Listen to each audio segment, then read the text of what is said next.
पूरे ब्रह्मांड में जुबान ही एक ऐसी चीज है जहां पर जहर और अमृत एक साथ रहते हैं।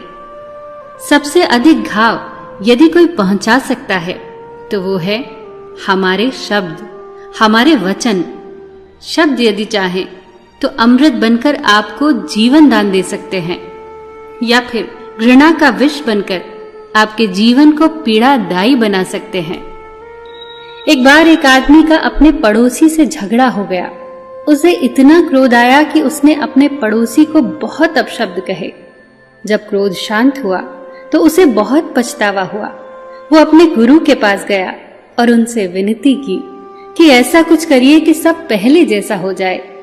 इस पर गुरु ने कहा, खूब सारे पंख इकट्ठा करके बीच चौराहे पर रखकर फिर यहाँ आओ।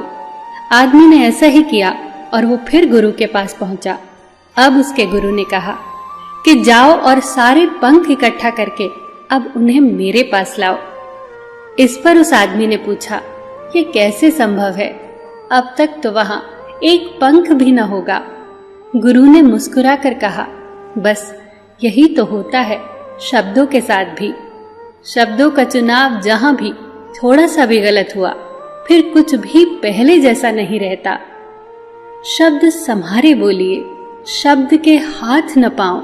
एक शब्द औषधि करे, एक शब्द करे घाव। किसी की अच्छाई का इतना भी फायदा मत उठाओ कि वो बुरा बनने के लिए मजबूर हो जाए। बुरा हमेशा वही बनता है जो अच्छा बनकर टूट चुका होता है।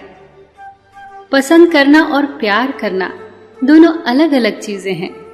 जिन्हें फूल पसंद होता है वो उन्हें तोड़कर अपने पास रख लेते हैं, पर जिन्हें फूलों से प्यार होता है वो उसे तोड़ते नहीं हैं बल्कि उसकी देखभाल करते हैं। मूल्यवान वो नहीं जो ग्रहण किया जाता है, बल्कि मूल्यवान तो वो है जो पचाया जाता है। क्योंकि भोजन यदि ना पचे तो रोग बढ़ता है, बात न पचे तो चुगली बढ़ती है, प्रशंसा यदि ना पचे तो अहंकार बढ़ता है, और राज न पचे तो खतरा बढ़ता है। दुख न पचने पर निराशा बढ़ती है, और सुख न पचने पर पाप बढ़ता है। इसीलिए जो भी मिले उसे पचाना सीखिए। इसी में जीवन का सार है। खाली हाथ ही रह जाते हैं वो लोग जो दूसरों की खुशियां छीन लेते हैं। जीवन में जो भी करो पूर्ण समर्पण के साथ करो।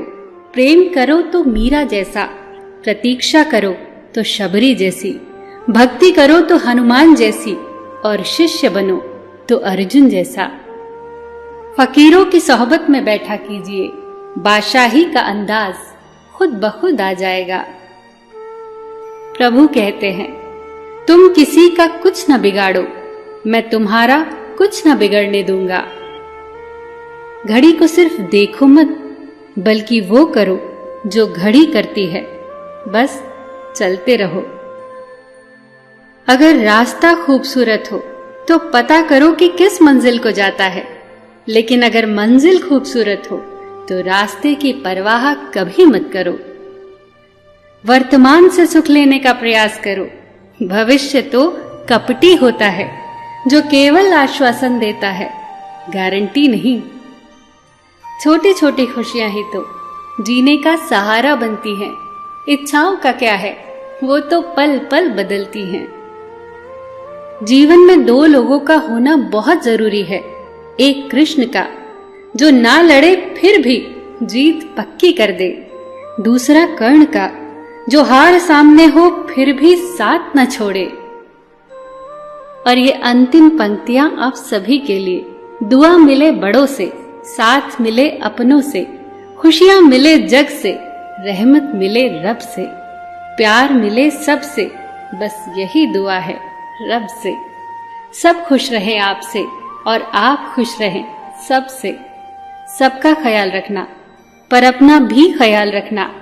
हमेशा मुस्कुराते रहना, कभी अपने लिए तो कभी अपनों के लिए।